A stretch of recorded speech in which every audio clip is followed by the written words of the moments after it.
জঙ্গি ঘাঁটি ধ্বংসে ভারতের সুনির্দিষ্ট পরিমিত অপ্ররোচনামূলক পদক্ষেপ।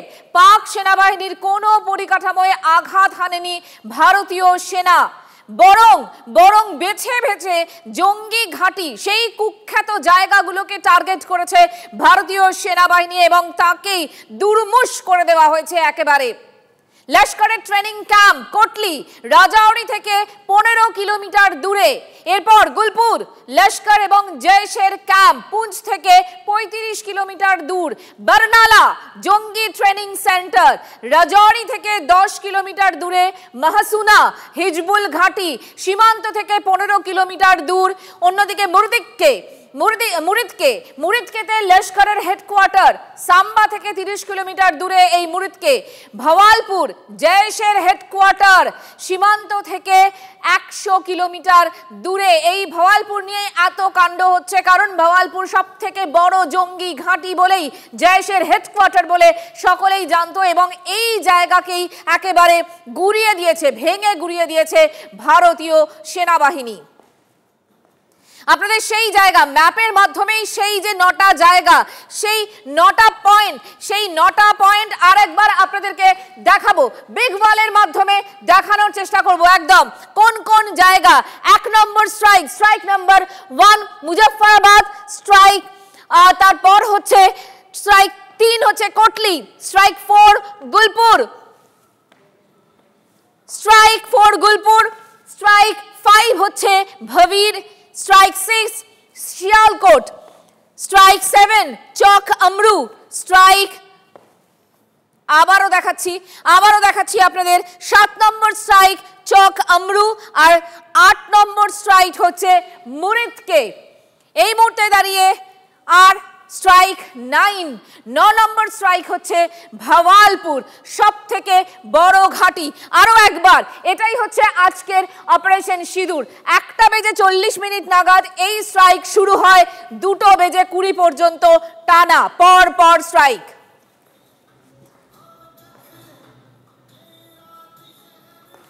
পেহেলগাঁও বৈশরণ ভ্যালিতে যে ভয়ঙ্কর ঘটনা ঘটেছিল, নারকীয় ঘটনা, যেখানে 26 জনের প্রাণ গিয়েছিল, তার মধ্যে তো বাংলার মানুষও ছিলেন, সমীর বাবুও ছিলেন। সেই সমীর বাবুর বাড়িতে এই মুহূর্তে সৌভিক আমাদের প্রতিনিধি রয়েছেন, সরাসরি চলে যাব তার কাছে। সৌভিক,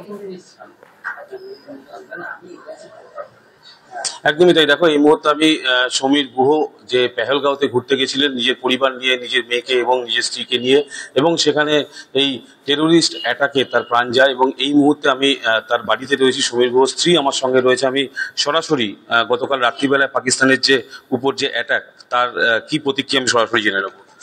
কি বলবেন, আপনারা তো সেই ভয়ঙ্কর একটা অভিজ্ঞতার শিকার হয়েছিলেন, তারপরে গতকালকে রাত্রির থেকে ইন্ডিয়ান এয়ারফোর্স আক্রমণ করেছে পাকিস্তানের উপর, কি বলবেন? হ্যাঁ, সিদ্ধান্ত সঠিক নিয়েছেন, কেননা যেই আঘাত আমাদের উপর এসছে তার তো আঘাতের জন্য শাস্তি তো হওয়া উচিত ছিল। ভারত সরকার ঠিকই করেছে আমি মনে করি। আপনাদের কি মতামত, মানে 9টা জায়গা এয়ার স্ট্রাইক করে পরপর? হ্যাঁ, ভারত সরকার যেটা করছে সেটা আমি মনে করি ঠিকই করছে। এটার আরো কমপ্লিট করা উচিত, যে 9টা ঘাঁটি উড়িয়ে শুধু কমপ্লিট করা না, বাকি যা ভারত সরকারের রয়েছে যা প্রসিডিউর, আমি তো পুরোটা বলতে পারবো না ওনারা কি সিদ্ধান্ত নিয়েছে। আমি মনে করি পুরো পাকিস্তানের উপরেই, যাতে আর এই জঙ্গি আর এই কাণ্ড ঘটাতে, মানে এসব প্রতি মুহূর্তে তো হয়ে চলেছে, যেন আর না হয়। এই যে প্রত্যেক বছর প্রচুর পর্যটকেরা কাশ্মীরে যায়, কিন্তু নিরীহ মানুষদের উপর এরকম ভাবে একটা অত্যাচার, কি বলবেন পুরো বিষয়টা? এখনো পর্যন্ত আমার শোনা কথা, যেটা আমি জানি না, পর্যটকদের উপরে কিন্তু এই প্রথম হানা। এর আগে কখনো পর্যটকদের উপর হানা হয়েছে বলে আমার জানা নেই। হ্যাঁ, এমনি সাধারণ মানুষ ওরা মেরে দেয়, এটা শুনেছি, কিন্তু পর্যটকদের উপরে এই প্রথম টেররিস্ট অ্যাটাক। সৌভিক, এই প্রত্যাঘাত, এই যে আঘাত করা, এইরকম ধরনের পদক্ষেপই কি আশা করছিলেন ওরা?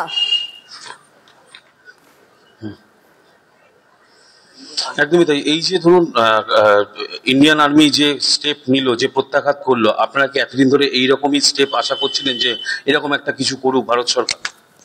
হ্যাঁ, অবশ্যই ভারত সরকার, দেখুন আজকে যে আমরা এই এত বড় ঘটনার পর আমার হাজবেন্ড শহীদ হয়েছে বলতে পারেন, ভারত সরকারের জন্য শহীদ হয়েছে। কারণ কি, আমরা তো ঘুরতে গেছিলাম, আমার হাজবেন্ডের তার কোনো দোষ ছিল না, তো আমরা ঘুরতে গেছিলাম। ভারতে ঘুরতে গিয়ে যদি তার স্বাধীনতা না থাকে বা তার প্রোটেকশন না থাকে, তো সেটা আমার নিজের দেশে প্রোটেকশন নেই, এটা তো খুব আশ্চর্যজনক ঘটনা না? তো আমি চাই যে ভারত সরকার যে স্টেপ নিয়েছে সেটা যেন কমপ্লিট করে, শুধু নটা ঘাঁটি ওড়ানোর না, যেন এইরকম ঘটনা জঙ্গিরা আর না করতে পারে। কারণ কি, আজকে প্রথম এই পর্যটকদের উপরে অ্যাটাক হয়েছে, এর আগে অনেক অ্যাটাক সাধারণ মানুষের উপর ওরা করেছে, সেটা যেন আর না হয়। সৌভিক, সন্ত্রাসবাদের বিরুদ্ধে ভারতের পাশে গোটা বিশ্ব, তার মধ্যে আমেরিকা রয়েছে, ইসরায়েল রয়েছে, কি বলবেন? তখন এই অ্যাটাক হঠাৎ করে আওয়াজ, মিলিটেন্টের গুলির আওয়াজ, তো আমরা জিজ্ঞাসা করাতে বললো ওরা যে এরকম মিলিটারিরা মানকি পৃথিবী অর্থাৎ একদিকে আমেরিকা, ইসরায়েল, রাশিয়া সবাই ভারতের পাশে রয়েছে এই সন্ত্রাসবাদ দমনে, কি বলবেন? দেখুন, এটা তো হওয়াই উচিত, সন্ত্রাসের তো মানে কে তো প্রশ্রয় দেওয়া উচিত না, আমার মনে হয় এটা তো হওয়াই উচিত। এটা ভারত সরকারের সাথে সবাইকে দাঁড়ানো উচিত আমার মনে হয় এই ক্ষেত্রে। দেখো, এই মুহূর্তে আমি সমীর গুহ, যিনি, আপনি তো প্রথম দিন থেকে মানে এইরকম একটা পরিস্থিতি, প্রথম দিন থেকে আপনি ছিলেন, এইরকমই একটা প্রত্যাঘাতের আশা করছিলেন? হ্যাঁ, একদম।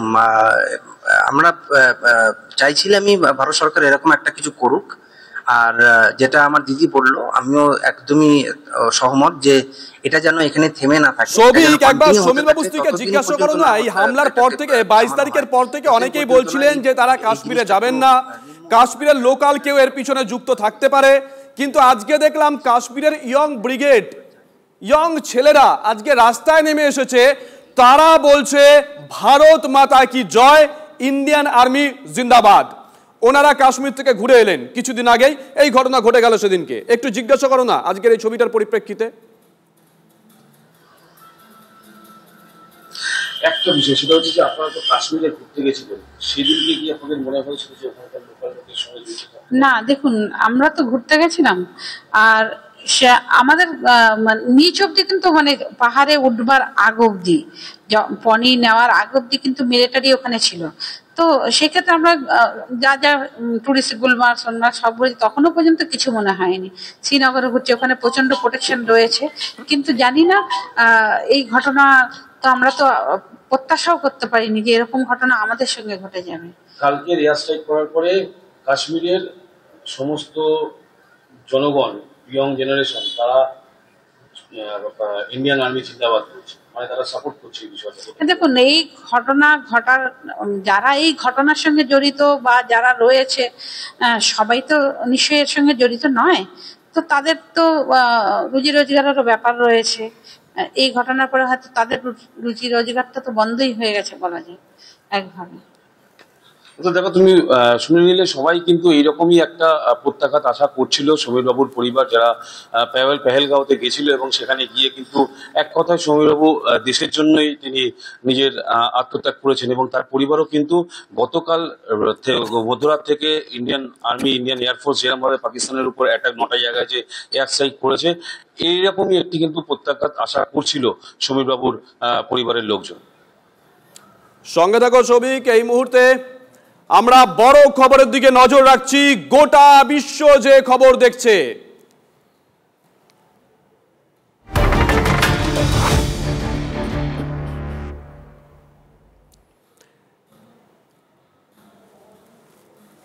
জঙ্গিরা ভারতের আত্মায় হামলা দুঃসাহস দেখিয়েছে। জঙ্গি হামলা ষড়যন্ত্রকারীদের কল্পনাতীত শাস্তি দেব। নরেন্দ্র মোদী, দেশের প্রধানমন্ত্রী, তিনি পেহেলগাঁও হামলা ঠিক একদিন পরেই এই হুঙ্কার দিয়েছিলেন। আজকে 15 দিনের মাথায় সেই জবাব দিয়েছে ভারত সরকার। বেছে বেছে জঙ্গি ঘাঁটি ধ্বংস করে দেওয়া হয়েছে, বেছে বেছে 9টা জঙ্গি ঘাঁটি ধ্বংস করে দেওয়া হয়েছে, 1টা 40 থেকে 12টা 20।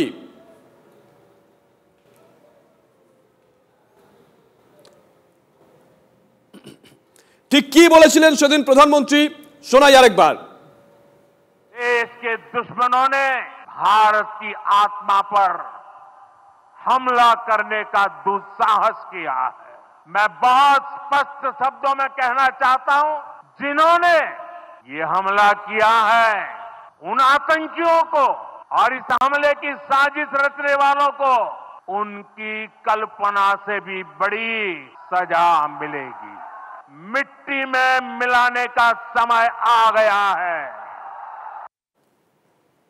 আবার বলছি, জঙ্গি ঘাঁটি ধ্বংসে একেবারে সুনির্দিষ্ট পরিমিতি মেনেছিল ভারতীয় সেনা। পাক সেনাবাহিনীর কোনো পরিকাঠামোয় আঘাত হানেনি ভারতীয় সেনা। কোটলি লস্করের যে ট্রেনিং ক্যাম্প সেটা রাজৌরি থেকে মাত্র 15 কিলোমিটার দূরে। গুলপুর লস্কর এবং জৈশের যে ক্যাম্প পুঞ্চ থেকে 35 কিলোমিটার দূরে। বার্নালা জঙ্গি ট্রেনিং সেন্টার রাজৌরি থেকে 10 কিলোমিটার দূরে। প্রত্যেকটা জায়গাতে একেবারে নির্দিষ্ট পরিমাপ করে ভারতীয় সেনা আঘাত এনেছে। কি করে এটা সম্ভব হলো সুমন? দেখো, একেবারে প্ল্যানফুলি টার্গেট করা হয়েছে শুধুমাত্র জঙ্গি ঘাঁটিগুলোকে, এবং সেখানে জৈশ-ই মোহাম্মদ, লস্কর-ই-তৈয়বা, হিজবুল মুজাহিদিন মূলত হেডকোয়ার্টারগুলো এবং প্রশিক্ষণ কেন্দ্রগুলো তা মাটিতে মিশে দিয়েছে ভারত। তোমাকে বলে রাখি, পাকিস্তানের ভেতরে ঢুকে এই প্রত্যাঘাত চালিয়েছে ভারত। এবং মার্কাজ সুবহানাল্লাহ, যেটা বাওয়ালপুরে জৈশ-ই মোহাম্মদের ট্রেনিং সেন্টার, সেখানে পুলওয়ামা হামলার সঙ্গে যারা জড়িত তাদের ট্রেনিং হয়েছিল, সেই হেডকোয়ার্টার সম্পূর্ণরূপে ধ্বংস করা হয়েছে। শুধু তাই নয়, মার্কাজ তৈবা, যেটা হচ্ছে লস্কর-ই-তৈয়বার হেডকোয়ার্টার, যেটা মুরিদকেতে, সেখানে ওসামা বিন লাদেনের ফিনান্স ছিল, লাদেন সেখানে টাকা পাঠাতো, সেই ট্রেনিং ক্যাম্প সম্পূর্ণরূপে ধ্বংস হয়ে গেছে। আজমাল কাসাবের ট্রেনিং এই সেন্টারে হয়েছিল, সেটা সম্পূর্ণরূপে ধ্বংস করা গেছে। তার সঙ্গে সঙ্গে তোমাকে বলি, কোটলি জেলায় মাস্কার রাহিল সাহিদ, এই বেস ক্যাম্প, এই যে লঞ্চ প্যাড জঙ্গিদের, সেটাও সম্পূর্ণরূপে ধ্বংস হয়ে গেছে। হিজবুল মুজাহিদিনের এই ট্রেনিং ক্যাম্প, এবং এখানে নতুন নির্মাণ হচ্ছিল, অর্থাৎ সেটাকে এক্সপ্যান্ড করছিল এই জঙ্গিরা আইএসআই এর মদদে, সেটা সম্পূর্ণরূপে ধ্বংস হয়েছে। তার সাথে সাথে বলে রাখি, মাস্কার রাহিল সাহিদ, যেটা সিয়ালকোটে ছিল হিজবুল মুজাহিদিনের আরেকটা জঙ্গি ঘাঁটি, এখানে আইএসআই এর প্রত্যক্ষ মদদ লাগাতার ছিল এই পিরিয়ডটায়, সেটাকেও সম্পূর্ণরূপে ধ্বংস করা গেছে। একাধিক প্রধান ট্রেনিং সেন্টার, তার সঙ্গে সঙ্গে ওল্ডেস্ট ট্রেনিং সেন্টার, হিজবুল মুজাহিদিনের কথা বলো, লস্কর-ই-তৈয়বার তুমি কথা বলো, কিংবা তুমি জৈশ-ই মোহাম্মদের কথা বলো, মূলত যেখানে যেখানে ট্রেনিং গুলো হতো, স্নাইপারদের ট্রেনিং হতো, যেখানে যেখানে প্রশিক্ষণ নিয়ে জম্মু রিজিয়নে নাশকতা চালাতো এই জঙ্গিরা, সব কটা ট্রেনিং সেন্টার 9টি জায়গায় ভারতীয় সেনা তারা ঢুকে ধ্বংস করে মাটিতে মিলিয়ে দিয়ে এসেছে। সঙ্গে থাকো সুমন। দর্শকদের আরো একবার জানাই, একেবারে নির্দিষ্ট করে শুধুমাত্র জঙ্গি ঘাঁটিগুলোকেই টার্গেট করা হয়েছে। লোকালয়ে ভারতীয় সেনা কোনো রকম হামলা চালায়নি। কোটলি লস্করের যে ট্রেনিং ক্যাম্প রাজৌরি থেকে 15 কিলোমিটার দূরে, মানে খুব কাছেই বলা যেতে পারে। গুলপুর লস্কর ও জৈশের ক্যাম্প পুঞ্চ থেকে 35 কিলোমিটার দূরে। বার্নালা জঙ্গি ট্রেনিং সেন্টার রাজৌরি থেকে যা দূরত্ব 10 কিলোমিটার। মাহসুনা হিজবুলের ঘাঁটি সীমান্ত থেকে 15 কিলোমিটার। মুরিদকে লস্করের হেডকোয়ার্টার সাম্বা থেকে 30 কিলোমিটার দূরে। ভাওয়ালপুর জৈশের হেডকোয়ার্টার সীমান্ত থেকে 100 কিলোমিটার দূরে। একবার ভেবে দেখুন, কোনোটা হয়তো জনবসতি থেকে, শহর থেকে 10 কিলোমিটার দূরে, 15 কিলোমিটার দূরে, ঠিক সেই জায়গাগুলোতেই ভারতীয় সেনা আঘাত এনেছে। কোনো রকমভাবেই আমজনতা যাতে বিপদে পড়ে এই রকম কোনো হানা কিন্তু ভারতীয় সেনা হানেনি। আমরা এই মুহূর্তে যে ছবি দেখাচ্ছি একবার দেখুন, হাফিজ সাইদের যে ডেরা, সেই ডেরাটাকেই ধ্বংস করা হয়েছে। আশেপাশে কোনো ক্ষতচিহ্ন নেই। একেবারে পরিমিত বোধের পরিচয় দিয়েছে আজকে ভারতীয় সেনা, যারা এই অপারেশনে গেছিলেন, অপারেশন সিঁদুরে গেছিলেন। হাফিজের ডেরা, আমজনতা সেখানে ভিড় করেছেন ওই ডেরা দেখার জন্য। দেখুন, আশেপাশে ধ্বংসের কোনো চিহ্ন নেই, কিন্তু হাফিজের যে ডেরাটা ছিল সেটাকে গুড়িয়ে দিয়েছে ভারতীয় সেনা। কোন নিউজ জানাচ্ছে গোটা বিশ্ব।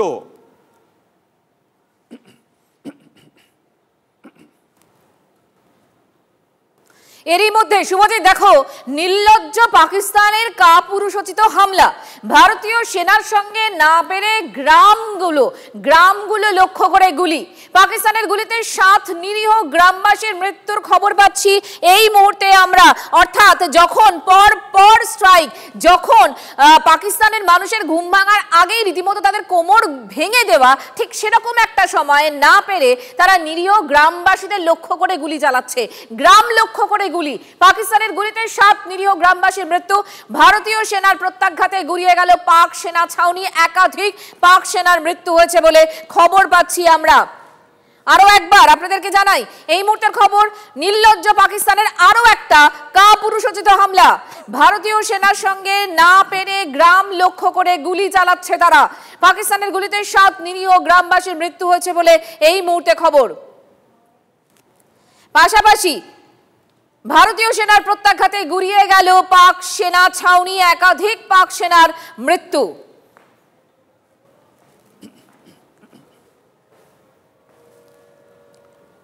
আমরা এই মুহূর্তে যে খবরের দিকে নজর রাখছি, এই মুহূর্তে আমাদের সঙ্গে রয়েছেন প্রসেনজিৎ, আমাদের প্রতিনিধি। প্রসেনজিৎ, কি খবর পাচ্ছি আমরা? গ্রামগুলোকে লক্ষ্য করে গুলি?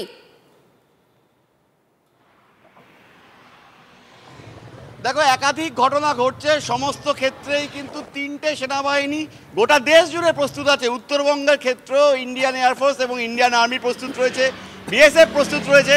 সীমান্ত এলাকায় বিশেষ নজর দেওয়া হচ্ছে এবং একই সঙ্গে জানিয়ে রাখি, ইতিমধ্যেই বাগডোগরা বায়ুসেনা ঘাঁটি থেকে একাধিক চপার কিন্তু আকাশে উঠতে শুরু করেছে। সেই ছবি একদম গ্রাউন্ড জিরো থেকে আমরা দেখতে পাচ্ছি। এর পাশাপাশি মিগ বিমান উঠছে। লক্ষ্য একটাই, একদিকে যেমন পাকিস্তান সীমান্তের ওই এলাকা থেকে পাকিস্তান হামলা করতে পারে, বাংলাদেশের মাটিকে ব্যবহার করা হতে পারে এমন একটা আশঙ্কা আছেই। পাশাপাশি চীন রয়েছে, ফলে সব মিলে এই যে উত্তরবঙ্গ করিডর এবং এই যে উত্তর পূর্ব এই এলাকাটাও কিন্তু এই যুদ্ধের পরিস্থিতির ক্ষেত্রে খুব গুরুত্বপূর্ণ জায়গা। সেই কারণেই কিন্তু বাড়তি ফোর্স ইতিমধ্যেই উত্তরবঙ্গের বিভিন্ন সীমান্ত এলাকায় ডিপ্লয় করে দেওয়া হয়েছে। গতকাল রাতে যখন এয়ার স্ট্রাইক হচ্ছিল তখনই বিভিন্ন সীমান্তে কিন্তু বাড়তি বাহিনী নিয়ে যাওয়া হয়েছে। নজর থাকবে আরো একটা কাপুরুষের মতো পদক্ষেপ পাকিস্তানের। এর মধ্যে এই মুহূর্তে আমাদের সঙ্গে আমরা দেখাবো এই মুহূর্তে বিগ ওয়ালের মাধ্যমে অপারেশন সিঁদুর, সর্বোচ্চ টার্গেট রেঞ্জ। আপনি যদি একটু বোঝান আমাদের এই মুহূর্তে কোন কোন জায়গাগুলোকে এবং কেন এগুলোকে টার্গেট করা হলো।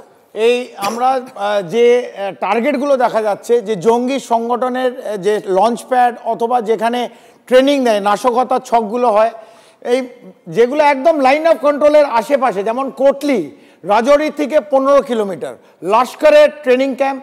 তারপর আমরা দেখছি গুলপুর, এটা পুঞ্চ থেকে 35 কিলোমিটার। এগুলো সব পাক অধিকৃত Kashmir launch pad, লস্করে জয়শের camp.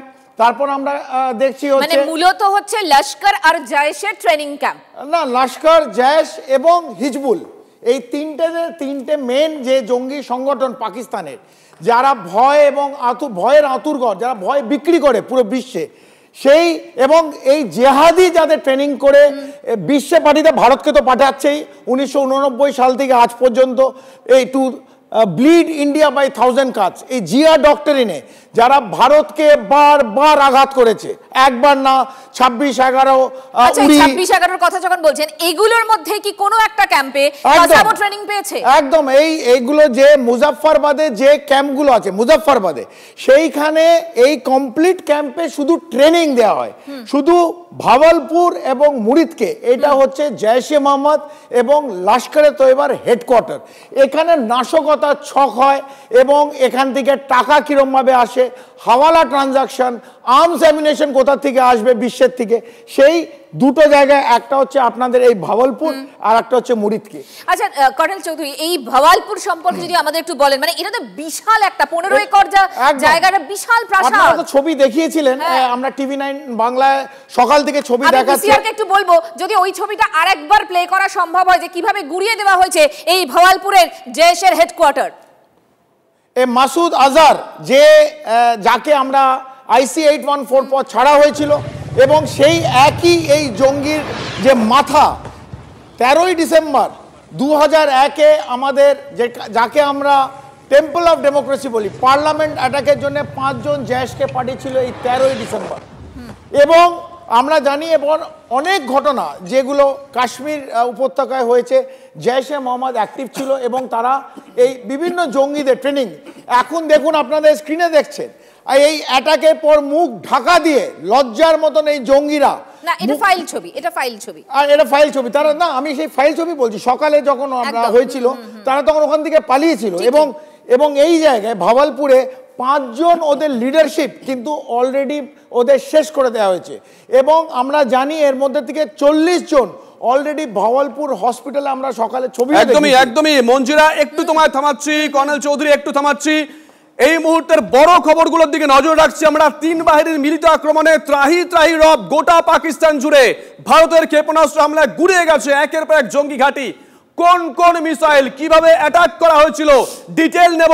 Caesar, একদমই এখন পর্যন্ত ভারতীয় সেনা সূত্রে যেটা জানা যাচ্ছে যে 3 ধরনের অস্ত্র ব্যবহার করা হয়েছে। এই যে 9টা জায়গায় যে প্রিসাইজ অ্যাটাক করা হয়েছে সেখানে খুব কার্যকরী ভূমিকা পালন করেছে হ্যামার বলে একটি মাঝারি পাল্লার ক্ষেপণাস্ত্র।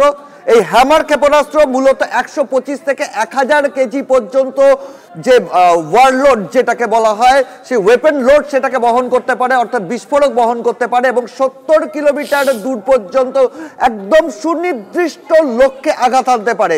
এগুলো মূলত আকাশ থেকে ভূমি ক্ষেপণাস্ত্র হিসেবেই ট্রিট করা হয় এবং ভারতের যে রাফাল এবং এলসিএ যে তেজাস রয়েছে, লাইট কমব্যাট এয়ারক্রাফট তেজাস, সেগুলো থেকেই এগুলো কিন্তু ছোড়া হয় এবং সেইগুলোই ব্যবহার করা হয়েছে এক্ষেত্রে। আরেকটি যেটা খুব গুরুত্বপূর্ণ এখানে ভূমিকা পালন করেছে সেটা হচ্ছে স্টর্ম শ্যাডো বা স্ক্যাল্প বলে যে মিসাইল, এটা লং রেঞ্জ মিসাইল এবং এই লং রেঞ্জ মিসাইল প্রায় 1000 কেজি পর্যন্ত ওয়েপন লোড অর্থাৎ বিস্ফোরক নিয়ে সেটা নির্দিষ্ট লক্ষ্যে আঘাত আনতে পারে। এটাও আকাশ থেকে ভূমি ক্ষেপণাস্ত্র এবং পাকিস্তানের ডিপ ইনসাইড পাকিস্তান যেটাকে বলা হয়েছে, যেখানে 100 কিলোমিটার ভেতর পর্যন্ত পাকিস্তানের যে লক্ষ্যবস্তু সেখানে একদম সুনির্দিষ্ট লক্ষ্যে আঘাত করেছে এই স্ক্যাল্পের মতো মিসাইল এবং সেটা রাফাল এবং মিরাজের মতো যে যুদ্ধ বিমান, সেই যুদ্ধ বিমান থেকেই এই আঘাত আনা হয়েছে বলে প্রাথমিকভাবে জানা যাচ্ছে। এই দুটো পাশাপাশি আরেকটা উল্লেখযোগ্য ভূমিকা পালন করেছে সেটা হচ্ছে কামাকাজে বা সুইসাইড ড্রোন। ভারতীয় নৌবাহিনীর হাতে যে সুইসাইড ড্রোন রয়েছে এটা কার্যকারিতাই হচ্ছে এরকম, সেটা নিজে উড়তে উড়তে সুনির্দিষ্ট জিপিএস লোকেশন অনুসারে সুনির্দিষ্ট লক্ষ্যে পৌঁছয় এবং সেখানে লক্ষ্যবস্তুকে আঘাত করে নিজেই বিস্ফোরণ ঘটায়, অর্থাৎ পুরো ডিভাইসটাই বিস্ফোরণ ঘটায় এবং সেটাই বিস্ফোরণের কাজ করে। 300 গ্রাম বিস্ফোরক সেটা বহন করতে পারে। অর্থাৎ এই ত্রিমুখী অ্যাটাকের সামনে কার্যত পাকিস্তানের এয়ার ডিফেন্স সিস্টেম কোথাও যে কার্যত ফেল করেছে সেটা কিন্তু আজকের এই যে প্রিসাইজ অ্যাটাকে স্পষ্ট। 9টা জায়গায় এই অ্যাটাক করা হয় এবং সেই অ্যাটাক একদম সফলভাবে সেই অ্যাটাক করা সম্ভব হয়েছে। সঙ্গে থাকো সিজার। এই মুহূর্তে শুভই দেখো কিছুক্ষণ আগেই আমরা দর্শকদের শোনাচ্ছিলাম যে আরো একটা কাপুরুষের মতো পদক্ষেপ করেছে পাক সেনা। তারা কি করেছে, গ্রামগুলো নিরীহ যে গ্রামগুলো সেগুলোকে টার্গেট করেছে এবং তাদের দিকে লক্ষ্য করে গুলি ছুড়েছে এবং সেই জন্য এই মুহূর্তে যে খবর পাচ্ছি আমরা, নিয়ন্ত্রণ রেখার সংলগ্ন গ্রামগুলি থেকে বাসিন্দাদের সরানোর নির্দেশ দেওয়া হয়েছে। নিরাপদ এলাকায় সরিয়ে নিয়ে যাওয়ার নির্দেশ দিলেন জম্মু কাশ্মীরের লেফটেন্যান্ট গভর্নর মনোজ সিনহা। জ্যোতির্ময় কর্মকার এই মুহূর্তে আমাদের সঙ্গে রয়েছেন, ছবিটা আমাদের সামনে তুলে ধরবেন জ্যোতির্ময়। দেখো, জম্মু কাশ্মীরের মুখ্যমন্ত্রী ওমর আবদুল্লাহর সঙ্গে দীর্ঘক্ষণ বৈঠক করেছেন লেফটেন্যান্ট গভর্নর মনোজ সিনহা এবং সেই আলোচনার পরেই সমস্ত ডিস্ট্রিক্ট কমিশনারকে নির্দেশ দেওয়া হয়েছে যে সেনাবাহিনীর সঙ্গে প্রতি মুহূর্তে যোগাযোগ রাখতে এবং যে জায়গাগুলিতে পাকিস্তান লাগাতার নিরপরাধ মানুষের উপরে হামলা চালাচ্ছে সেই জায়গা থেকে সাধারণ মানুষকে সরিয়ে নিয়ে যাওয়ার জন্য যাবতীয় প্রক্রিয়া অর্থাৎ ইভ্যাকুয়েশন প্রসেস স্টার্ট করার নির্দেশ দিয়ে দিয়েছেন লেফটেন্যান্ট গভর্নর। যেটা সবথেকে গুরুত্বপূর্ণ বিষয়, এই পরিস্থিতি যে তৈরি হতে পারে তা আগাম আঁচ করেছিল ভারতীয় সেনা। সেই কারণে কুপওয়ারা, উরি, জম্মুর অন্যান্য সেক্টরগুলো প্রত্যেকটা জায়গাতে বাংকার তৈরি রয়েছে এবং প্রত্যেকটা জায়গাতেই গ্রামবাসীদেরকে নিরাপদ জায়গায় সরিয়ে নিয়ে যাওয়ার নির্দেশ দেওয়া হয়েছে। আমরা সকাল থেকে যে খবর জানাচ্ছি যে সময় ভারত প্রত্যাঘাত করেছে সেই সময় থেকে লে, জম্মু, শ্রীনগর সহ এই যে পশ্চিম উত্তর প্রান্তের যতগুলি এয়ারপোর্ট রয়েছে প্রত্যেকটা এয়ারপোর্টের এয়ার স্পেস সম্পূর্ণভাবে বন্ধ করে দেওয়া হয়েছে, অর্থাৎ পাকিস্তান যাতে হামলাতে কোনোভাবে সুযোগ না পায় এবং এই এয়ার ডিফেন্স সিস্টেম সম্পূর্ণভাবে অ্যাক্টিভেট হয়ে গিয়েছে ভারতে, যাতে কোনো রকম অপ্রীতিকর ঘটনা আঁচ কোনোভাবে সাধারণ মানুষ অর্থাৎ সিভিলিয়ানদের উপর না পড়ে। জ্যোতির্ময়, পরিস্থিতি দিকে নজর রাখো, আপাতত তোমাকে ধন্যবাদ। অর্থাৎ শুভজিৎ, দেখো 1 নম্বর হচ্ছে গ্রামগুলোকে একেবারে খালি করে দেওয়া হয়েছে যাতে কোনোভাবে আর কোনো নিরীহ মানুষের প্রাণ না যায়। বাংকারেও আশ্রয় নেওয়ার প্রস্তুতি ছিল, সেই ছবি আমরা দেখিয়েছিলাম, ওই বাংকারের ছবি আরো একবার দেখাই।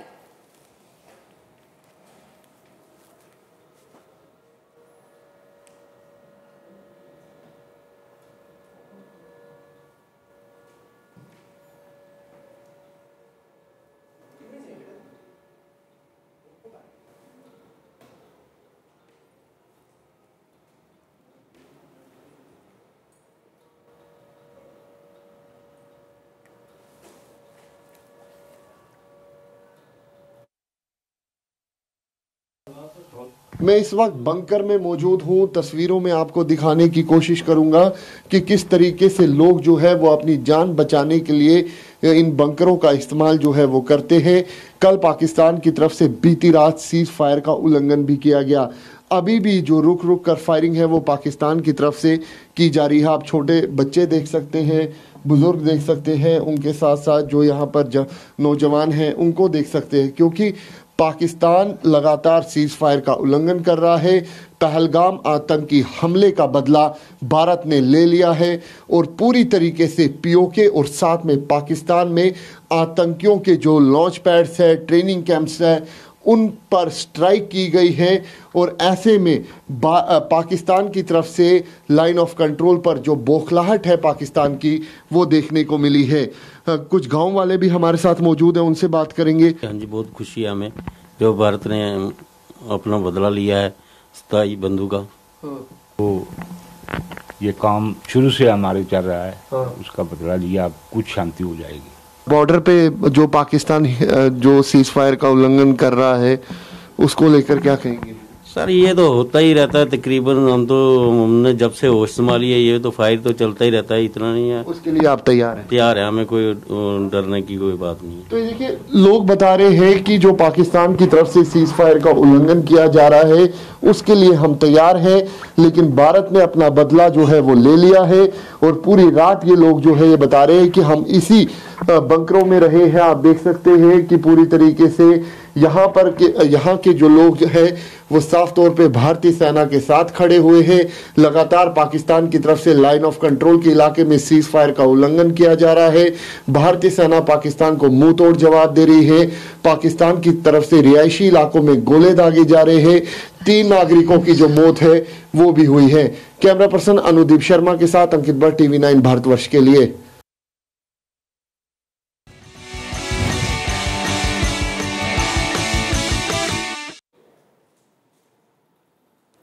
পেহেলগাঁও হামলার প্রতিশোধ 15 দিনের মাথায় ভারতের অপারেশন সিঁদুর। মাঝরাতে পাকিস্তানকে প্রত্যাঘাত। পাক মাটিতে 9টি বড় জঙ্গি ঘাঁটি গুড়িয়ে শিক্ষা। রাতভর ওয়ার রুমে অপারেশন মনিটরিং প্রধানমন্ত্রীর। জঙ্গিদের কোমর ভাঙল ভারত। নিকেশ শতাধিক জঙ্গি। ভাওয়ালপুর থেকে মুজফ্ফরপুর। পর